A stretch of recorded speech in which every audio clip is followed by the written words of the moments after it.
Hello students, आज हम discuss करेंगे important concept related to national income in India. तो देखिए, पहले वाला हम पहले डिस्कस कर चुके थे। इससे पहले वीडियो के में थोड़ा सा रिकॉल करते हैं। Gross domestic product at market price, GDP.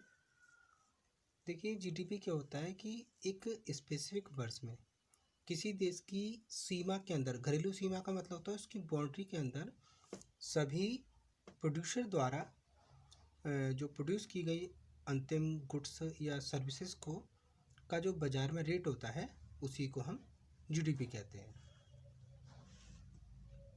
Next, gross national product at market price, GNP.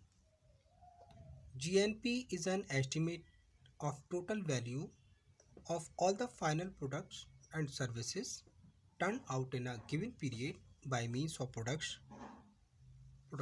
owned by a country's residents।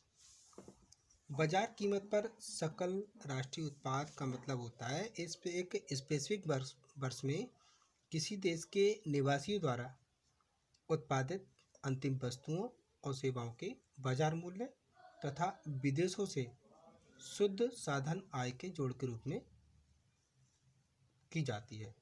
Means इसमें क्या होता है, जो जीडीपी होती है, अगर जीडीपी में हम विदेशों से शुद्ध साधन आय भी ऐड कर लेते हैं तो हमारा वो जीएनपी बन जाता है, ग्रॉस नेशनल प्रोडक्ट बन जाता है। नेक्स्ट है net national product at market price, NNP. बाजार कीमत पर शुद्ध राष्ट्रीय उत्पाद। Net national product is a term that is often used to represent the difference between gross national product and depreciation. In numerical terms, the NNP is the total market value of goods and services produced by a nation during a specific period with depreciation subtracted from it. बाजार कीमत पर शुद्ध राष्ट्रीय उत्पाद का मतलब है कि राष्ट्रीय उत्पाद में से अगर हम डेप्रिसिएशन व्यय को घटा देते हैं तो हमारा NNP national net national product प्राप्त हो जाता है। अगर इसको न्यूमेरिकल टर्म में देखें तो total market value of goods and services, मतलब वस्तु और सेवाओं की जो टोटल मार्केट वैल्यू है, जो उत्पादन की गई है एक स्पेसिफिक पीरियड में, अगर उसमें से हम डेप्रिसिएशन सब्ट्रैक्ट कर देते हैं तो हमारा वो एनएनपी बन जाता है। अब हम देखेंगे पर कैपिटा इनकम, प्रति व्यक्ति आय। प्रति व्यक्ति आय का मतलब होता है किसी देश में लोगों को एक निश्चित अवधि में होने वाली जो एवरेज इनकम होती है वही हमारी पर कैपिटा इनकम होती है। तो इसको कैसे कैलकुलेट करते हैं, per capita income is equal to national income upon population. कि यदि हम राष्ट्रीय आय को जनसंख्या से भाग दे देंगे तो हम पर कैपिटा इनकम कैलकुलेट कर पाते हैं। आगे हम देखते हैं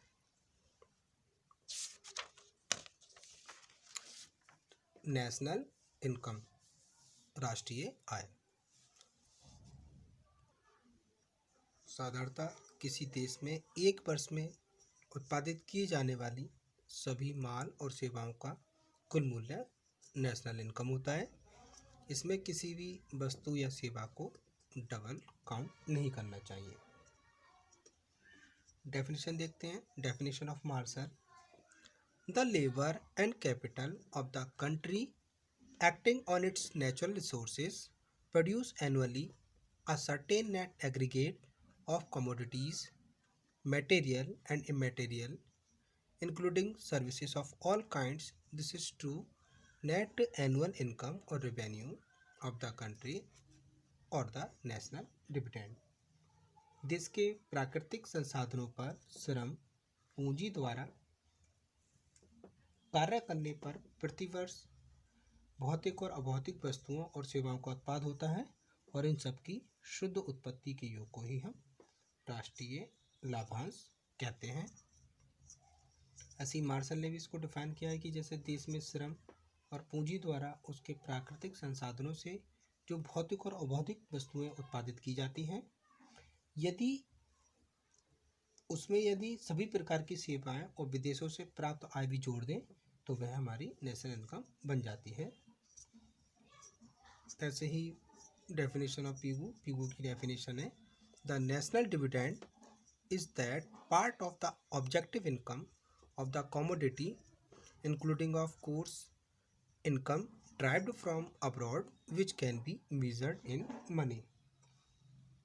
पीगू के अनुसार देखें तो राष्ट्रीय आय किसी समाज की वह एक्चुअल इनकम होती है जिसमें विदेशों से प्राप्त आय को भी हम शामिल कर सकते हैं और जिसका मेजर हम मुद्रा में कर सकते हैं। इसी प्रकार से राष्ट्रीय आय समिति जो भारत की है उसने भी बताया कि एक राष्ट्रीय आय अनुमान से आज से किसी दी हुई अवधि में वस्तुओं और सेवाओं के उत्पादन की मात्रा को बिना किसी दोहरी गणना के मापने से होता है। तो हम इन परिभाषाओं के आधार पर कह सकते हैं कि राष्ट्रीय आय का वास्तविक अर्थ एक निश्चित समय में उत्पादित सभी वस्तुओं और सेवाओं के मौद्रिक मूल्य से लगाया जाता है। तो हम देखें तो इसमें कुछ हमें कैरेक्टरिस्टिक्स नज़र आती हैं, जैसे ये वस्तुओं और सेवाओं दोनों के मौद्रिक मूल्य का योग होता है। राष्ट्रीय आय किसी एक राष्ट्र की एक वर्ष की या निश्चित समय अवधि की आय होती है। इसमें से जो डेप्रिसिएशन होता है वो घटा दिया जाता है और विदेशों से प्राप्त जो आय होती है उसको ऐड कर दिया जाता है। अब हम देखेंगे नेशनल इनकम कैसे कैलकुलेट करते हैं।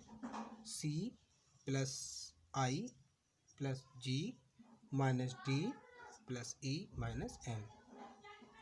तो यहाँ C फॉर कंज्यूम एक्सपेंसेस है, I for investment, G for general public expenses, E for earning from abroad, D for capital टीके फ्रॉम अब्रॉड और M फॉर इम्पोर्ट। आगे देखते हैं method of estimation of national income in India. Bharat में राष्ट्रीय आय की अनुमान विधि। देखिए, भारत में राष्ट्रीय आय का अनुमान लगाने के लिए देश में होने वाले जो विभिन्न उत्पादक क्रियाएं होती हैं उनको हमने 3 कैटेगरी में डिवाइड किया है, जैसे primary activities, secondary activities and territory activities. तो प्राइमरी एक्टिविटीज़ की बात करें तो प्राइमरी एक्टिविटीज़ में प्रथम वर्ग में जो होता है हमारे कुछ क्षेत्र हैं उससे संबंधित आर्थिक क्रियाएं शामिल होती हैं, जैसे कृषि पशुपालन, वन एवं लट्ठे बनाना, मत्स्य उद्योग, खनन एवं उत्खनन, पंजीकृत उत्पादन क्रियाएं, निर्माण क्रियाएं। अब इसमें प्रोडक्शन मेथड की बात करें तो इस वर्ग में जो उत्पन्न आय होती है उसकी गणना करने के लिए हम प्रोडक्शन मेथड का प्रयोग करते हैं।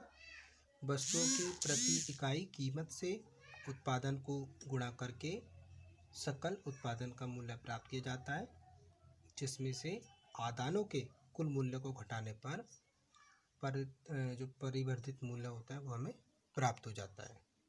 सेकेंडरी देखें द्वितीयक क्रियाएं, तो द्वितीयक क्रियाओं में ये हमारे 5 सेक्टर हैं, इससे संबंधित आर्थिक क्रियाएं आती हैं, जैसे बिजली, गैस, जलापूर्ति, परिवहन, भंडारण एवं संचार, बैंकिंग तथा बीमा, संपदा एवं व्यापारिक क्रियाएं, इसके अलावा लोक प्रशासन एवं प्रतिरक्षा।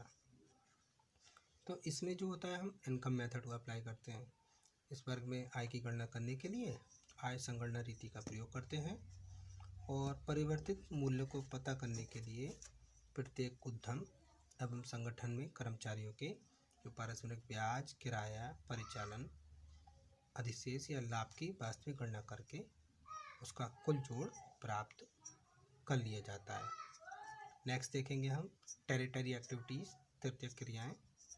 तो इस वर्ग में वो आर्थिक क्रियाएं सम्मिलित होती हैं जो निम्नलिखित क्षेत्रों से संबंध रखती हैं, जैसे कि व्यापार, होटल, भोजनालय, अपंजीकृत उत्पादक क्रियाएं, अन्य सेवाएं। इसमें भी हम इनकम मेथड का प्रयोग करते हैं। इस वर्ग में से संबंधित जो भी क्षेत्र हैं उनके उत्पादन, आय आदि के पहले प्रमाणिक आंकड़े हमें उपलब्ध नहीं होते थे, इसलिए इस क्षेत्र से उत्पन्न आय की गणना के लिए प्रत्येक क्षेत्र में काम करने वाले व्यक्तियों की संख्या को उस क्षेत्र के प्रति व्यक्ति उत्पादन के औसत मूल्य से मल्टीप्लाई कर दिया जाता था। इस प्रकार प्राप्त संख्या को उस क्षेत्र का कुल प्रोडक्शन मान लिया जाता है। इस प्रकार सभी क्षेत्रों के उत्पादन की गणना करके उनके योग को टेरिटरी एक्टिविटीज़ का उत्पादन मान लिया जाता है। तो इस प्रकार भारत में राष्ट्रीय आय का अनुमान लगाने के लिए उपयुक्त तीनों वर्गों से संबंधित क्षेत्रों में उत्पन्न आय की जो कैलकुलेशन है अलग अलग की जाती है। फिर इसके बाद इन वर्गों में उत्पन्न आय के आधार पर राष्ट्रीय आय के अनुमान प्रस्तुत किए जाते हैं। भारत में भी स्वतंत्रता के ठीक बाद ही सरकार ने अगस्त 1949 में प्रोफेसर थे पीसी महालनोबिस, उनकी अध्यक्षता में एक राष्ट्रीय आय समिति की नियुक्ति की, जिसका उद्देश्य भारत की राष्ट्रीय आय के संबंध में अनुमान लगाना था। तो इस कमेटी ने अप्रैल 1951 में अपनी पहली रिपोर्ट दी। इस रिपोर्ट में 1948 से 49 की जो एस्टिमेटेड नेशनल इनकम थी वो 8,650 करोड़ रुपए और जो पर कैपिटा इनकम थी वो 246.9 रुपये बताई गई थी। राष्ट्रीय आय समिति ने दूसरी रिपोर्ट 1954 में प्रेजेंट की, जिसमें 1950 से 1954 तक की राष्ट्रीय आय के आंकड़े दिए हैं। इसके बाद नेशनल इनकम का जो एस्टिमेशन है हर साल भारतीय केंद्रीय सांख्यिकी संगठन, जिसको शॉर्ट में CSO सेंट्रल स्टैटिस्टिकल ऑर्गेनाइजेशन द्वारा प्रस्तुत किया जाता है। तो आज की वीडियो में इतना ही। Thank you very much.